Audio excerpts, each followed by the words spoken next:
Hola, queridos y queridas estudiantes, espero que se encuentren muy bien. Esta semana vamos a seguir trabajando con la unidad 3 del programa.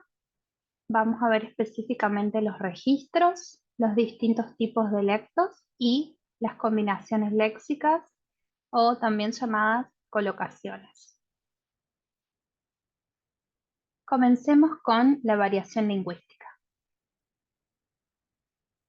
Es importante que sepamos antes de comenzar que cuando hablamos de variación lingüística, vamos a encontrar siempre distintas clasificaciones, distintas terminologías, ¿sí? Nosotros vamos a manejarnos con la terminología empleada en el material de clase, material de cátedra que está disponible en el aula virtual esta semana. Bien, entonces, en el lenguaje oral y en el lenguaje escrito se suele manifestar la variación lingüística de 4 maneras. En el registro social, en el registro tonal o actitudinal, en el dialecto y en el sociolecto. Vamos a ver estas dimensiones una por una. Pero antes de comenzar, es importante que sepamos también que cuando hablamos de variación lingüística tenemos que tener en cuenta la connotación, ¿sí? Porque todos los recursos lingüísticos que emplean los hablantes tienen cierta connotación, es decir, que no denotan, sino que los hablantes, mejor dicho, los receptores, debemos inferir o leer entre líneas para comprender los significados asociados a esos recursos. ¿Sí? Por ejemplo, a través de ciertas palabras o de ciertos recursos paralingüísticos también, podemos ver cuál es la relación entre los participantes, si hay cercanía o no. También podemos ver si pertenecen a una determinada región a través de su acento. También podemos ver si hay estereotipos culturales. Pero obviamente todo eso está implícito, lo vamos descubriendo a través de cómo, del lenguaje o de, mejor dicho, de los recursos lingüísticos que utilizan. ¿Sí? Y esto lo hacemos todo el tiempo en nuestra lengua madre, obviamente, y lo mismo debemos hacer a la hora de traducir, ver esta connotación. Bien, en cuanto al registro social, tenemos que tenemos que verlo como un continuo en el cual hay distintos grados de formalidad. En un extremo del continuo vamos a encontrar el registro formal, que generalmente se lo asocia con la escritura y el lenguaje abstracto, mientras que en el otro extremo del continuo está el lenguaje informal, asociado con el habla coloquial. Y como todo continuo, entre medio de esos extremos hay muchísimas otras posibilidades. Son varios los factores que tienen influencia en el registro social. Algunos de ellos son la situación comunicativa, ya sea porque los hablantes se encuentran en una escuela o en un bar con amigos, y todo eso va a afectar el registro social. El tema también, el medio, si es un medio oral o escrito, el género, el estatus social de los participantes y también su nivel educativo. ¿Sí? Podemos tener un hablante que es universitario y un hablante que no ha terminado quizás el nivel primario. Bueno, eso también va a tener y va a afectar el registro social. En el material de cátedra van a encontrar una lista completa de los recursos lingüísticos que se emplean para connotar el registro social. Acá incluyo solo algunos ejemplos. Por ejemplo, en español, cuando empleamos un registro coloquial, generalmente los hablantes usan oraciones breves o incompletas, mientras que el registro formal se asocia con oraciones sintácticamente complejas con subordinación. También tenemos la dicotomía entre el tuteo y el voceo con el pronombre usted para denotar, para transmitir la idea de formalidad o informalidad. Y en español, perdón, en inglés, esto también se puede plasmar con el uso del modo subjuntivo, que como ustedes saben es bastante raro, poco frecuente, y se lo asocia con un registro muy formal, un registro alto. Mientras que las frases verbales o phrasal verbs son típicas de un registro social más bien informal. Bien, en cuanto al registro tonal o actitudinal, este hace referencia a la actitud que tienen los hablantes o el usuario hacia el mensaje o hacia sus receptores.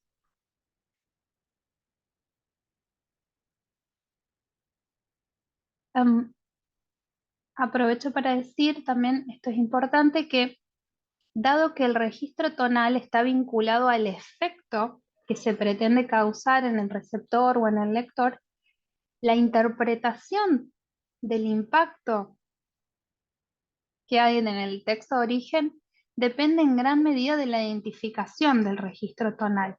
¿Sí? Es importante entonces que como traductores identifiquemos esa actitud del hablante para poder replicarla en nuestro texto meta, ¿no es cierto?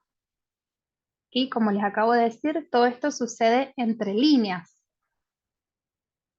Debemos identificarlas a través de distintos elementos lingüísticos y paralingüísticos. El dialecto, por su lado, se refiere a una forma de materialización de una lengua que es compartida por una comunidad de hablantes, y en este caso nos referimos específicamente a una variación geográfica. Si un dialecto es compartido por hablantes de una misma ciudad, de una provincia o de un país, y suele materializarse a través, generalmente, en rasgos fonológicos, en el acento, y en rasgos léxicos en el vocabulario, y en menor grado en la sintaxis, en la gramática de la lengua. El dialecto brinda información sobre el hablante, nos dice de dónde es ese hablante, de dónde proviene, y por lo tanto también nos brinda especificidad cultural. Por ejemplo, que usa el español peninsular de España, ¿sí? Entonces sabemos que ese texto de origen va a tener cierta carga cultural sobre la cultura española. Lo mismo si es un hablante que emplea el español de México, vamos a asociarlo con la cultura mexicana. ¿Sí? Todo eso también es un trabajo, un ejercicio que el traductor debe realizar para ver la carga cultural en ese texto.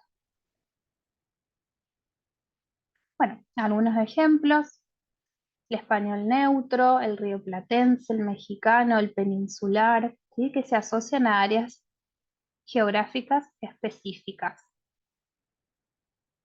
Por otro lado, el sociolecto se refiere a una forma de hablar que tienen hablantes de un mismo grupo social.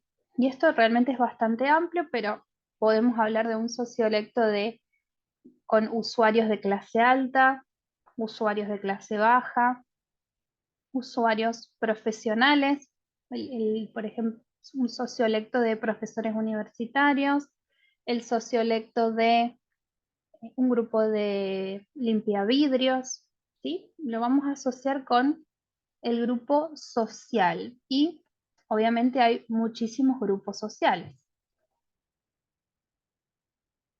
En cambio, el idiolecto es totalmente específico y particular porque se refiere a los rasgos propios que tiene un individuo para expresarse, la forma de hablar que tiene un individuo particularmente. Y por último, el cronolecto se relaciona a la variedad lingüística que se vincula con la edad, con el grupo etario. ¿Sí? Entonces podemos hablar del cronolecto de los adolescentes, el cronolecto de los adultos mayores, ¿sí? Específicamente el grupo etario, la edad. Acá podemos ver en este gráfico entonces cómo confluyen el dialecto, el sociolecto y el cronolecto para formar el idiolecto de un individuo en particular. Y nosotros como traductores debemos hacer este ejercicio de identificar el idiolecto de el personaje de una novela, por ejemplo. Poder ver de dónde viene, ¿sí? A qué área geográfica se asocia su forma de hablar, su edad, su grupo social, ¿sí? Dependiendo de su ocupación, quizás. ¿Sí? Debemos hacer ese ejercicio, ese análisis para poder después plasmar correctamente en la traducción el idiolecto de ese personaje. Bien, continuamos ahora con las combinaciones léxicas, con las colocaciones. ¿Qué es una colocación? Es una combinación estable de palabras que se emplea de manera preferente en lugar de otras que también serían posibles. Y se distinguen por una alta frecuencia de uso. Generalmente ya las encontramos en diccionarios, ¿sí? Porque son patrones estables en los que ocurren ciertas palabras sí, o frases.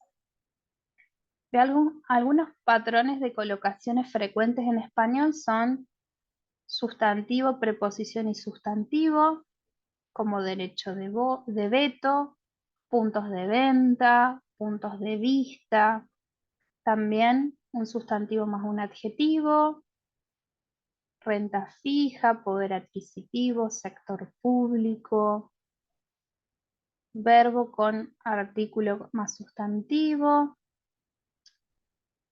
tomar medidas, plantear problemas, estallar una guerra, verbo más preposición más sustantivo, llevar a cabo, poner en marcha.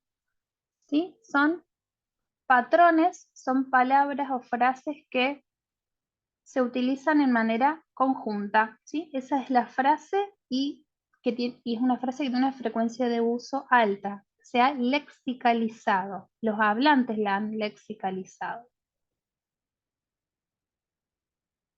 Y obviamente las colocaciones son arbitrarias e independientes del significado en muchos casos.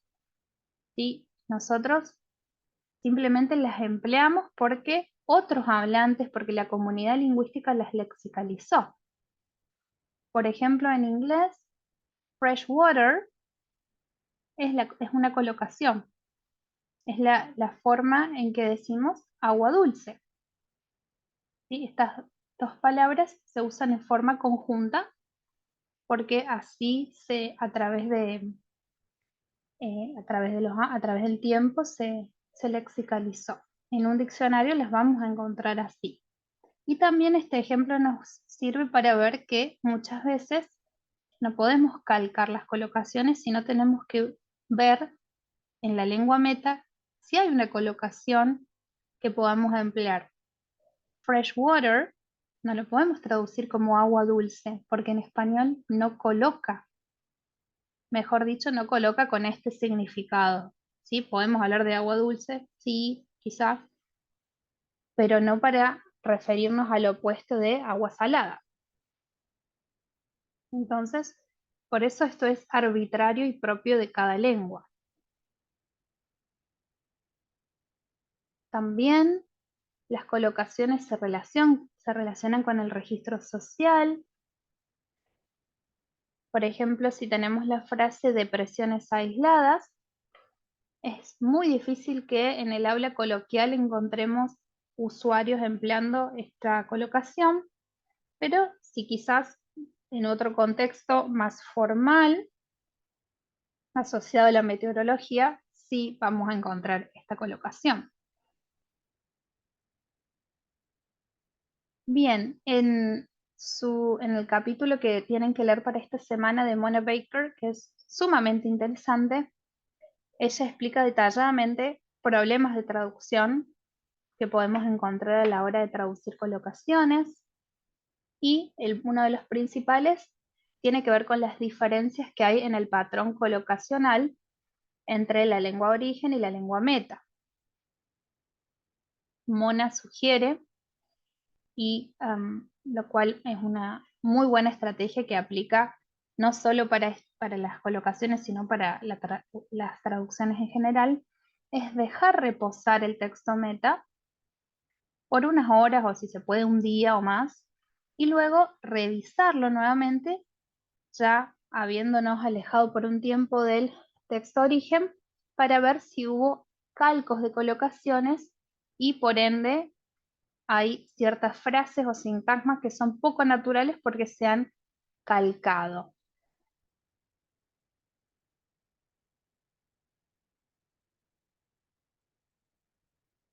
Otra dicotomía que ella plantea es la precisión versus la naturalidad